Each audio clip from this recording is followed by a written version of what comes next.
Why does it feel like everyone is getting rich? Except you? Part 1. Imagine this. You wake up, grab your phone, and within 5 minutes it feels like everyone else is winning. A friend just bought a new house. Your coworker is vacationing in Hawaii. Someone your age says they're retiring early. Another friend is showing off a brand new truck. Then you look at your own life. Groceries cost more.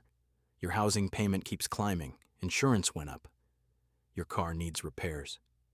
And somehow, even though you're earning more than you did a few years ago, and it still feels like you have less. So you ask yourself a question millions of people are asking right now. Why does it feel like everyone is getting rich except me? If you've ever felt that way, you're not alone. And here's the surprising part. You're not imagining it, but you're not seeing the whole picture either. Because there are two realities happening at the same time. One exists on your phone. The other exists in the real economy. Let's start with your phone. Every day you're flooded with highlight reels. Luxury vacations, new cars, dream homes, investment wins, side hustles, passive income. After enough scrolling, your brain starts believing that's normal, that everyone else is constantly moving forward while you're standing still. But think about it. Who posts about struggling to pay rent? Who shares a medical bill? Who uploads a picture of putting groceries on a credit card? Almost nobody. Social media isn't reality. It's a carefully edited highlight reel, and comparing your everyday life to someone else's best moments is a game you'll never win. But here's the twist. Even if social media disappeared tomorrow, millions of people would still feel like they're falling behind because something deeper has changed. The rules of building wealth aren't the same as they were for your parents or even 20 years ago. And before we blame one generation, one politician, or one bad decision, we need to answer a much bigger question. What if the people who look rich aren't actually rich? Why does it feel like everyone is getting rich, except you? Part 2. Let's try a simple experiment. Imagine two neighbors. The first drives an $85,000 luxury SUV. There's a boat in the driveway. Every summer, they're posting photos from another vacation.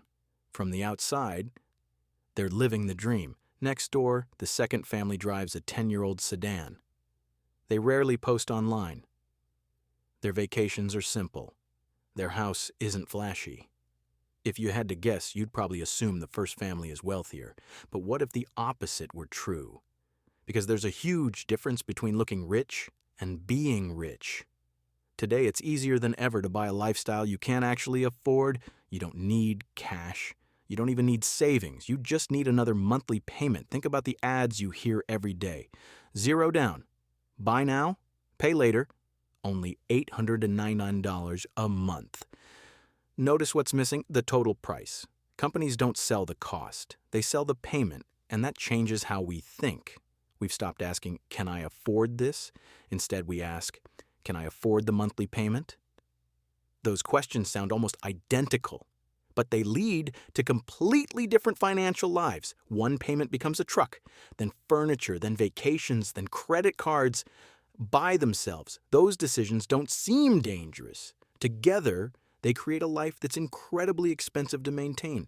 That's why someone earning $300,000 a year can still live paycheck to paycheck, while another family earning much less quietly builds wealth. Because income isn't wealth. Wealth is what you keep. It's the gap between what you earn and what you spend. That gap becomes savings. Savings become investments. Investments become assets. And assets can grow even while you sleep. That's why two people earning similar salaries can end up in completely different places 20 years later. One buys a lifestyle, the other buys assets. The difference starts small. Then time does the rest. But here's the heartbreaking reality. For many people today, buying those assets feels impossible, not because they're lazy, not because they're making terrible decisions, but because something much bigger has changed, the economy itself. And once you see it, you'll understand why so many hardworking people still feel stuck. Why does it feel like everyone is getting rich, except you? Part 3. Imagine you're running a marathon. You trained. You followed the rules. You worked hard. Then halfway through the race, someone quietly moved the finish line.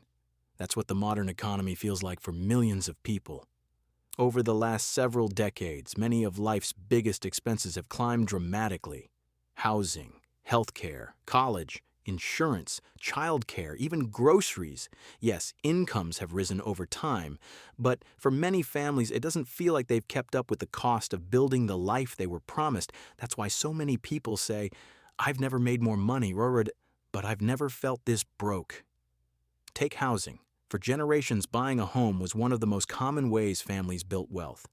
But today, many first-time buyers are facing higher home prices, higher interest rates, and larger monthly payments than buyers did just a few years ago. Now add inflation. Maybe your streaming service costs a little more. Insurance quietly goes up, property taxes increase, your grocery bill jumps again. None of those changes seem huge on their own, but together, they slowly eat away at your paycheck. It's like trying to fill a bucket while someone keeps drilling tiny holes in the bottom. Then there's another challenge. People who already owned homes or invested years ago often saw those assets grow in value. People still trying to buy in are starting much farther behind. That's not about working harder, it's about timing. And timing can create enormous differences over time. The result? Many hardworking people feel stuck, not because they're failing, but because the financial game has become more difficult to enter. So if looking rich isn't the answer, and working harder isn't always enough, then what does getting ahead actually look like?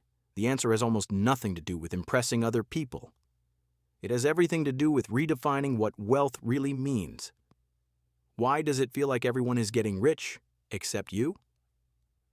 Part 4.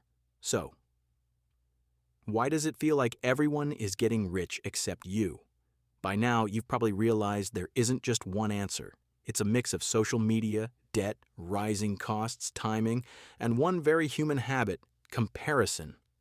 Every day, we're shown expensive homes, luxury cars, dream vacations, people celebrating big wins. But almost nobody shares the sleepless nights, the credit card balances, the financial stress, or the years of sacrifice that came before success. Real wealth is usually much quieter than it looks online, because wealth isn't about impressing strangers. It's about buying freedom. Freedom to handle an emergency without panic, freedom to choose where you work, freedom to retire one day on your own terms. That's what wealth really buys. Not status, not attention, choices. Maybe success isn't driving the newest SUV. Maybe it's driving a reliable car that's paid off. Maybe success isn't looking rich. Maybe it's sleeping well because your finances aren't keeping you awake. The truth is, the world spends billions convincing us that wealth has to be visible. But the strongest financial position is often invisible. It's the emergency fund no one sees, the retirement account no one posts online, the investments quietly growing year after year. If you've been feeling behind, you're not alone. The financial landscape has changed, and many hardworking people are facing the same challenges. But feeling behind doesn't mean you're destined to stay there. Real wealth isn't built in a single lucky moment. It's built through hundreds of ordinary decisions, saving a little more, avoiding unnecessary debt, learning how money works, investing consistently, choosing long-term freedom over short-term appearances. Those choices may not go viral, but over time, they compound. So the next time social media makes it seem like everyone else is winning, remember this: you're seeing highlights, not balance sheets, purchases, not net worth. And the only financial race that truly matters is becoming a little wiser than you were yesterday. If this video changed the way you think about money, subscribe to Sketching Wealth. Every week, we break down the financial stories, hidden forces, and everyday decisions that shape your financial future, so you can build more security, more confidence, and ultimately, more freedom.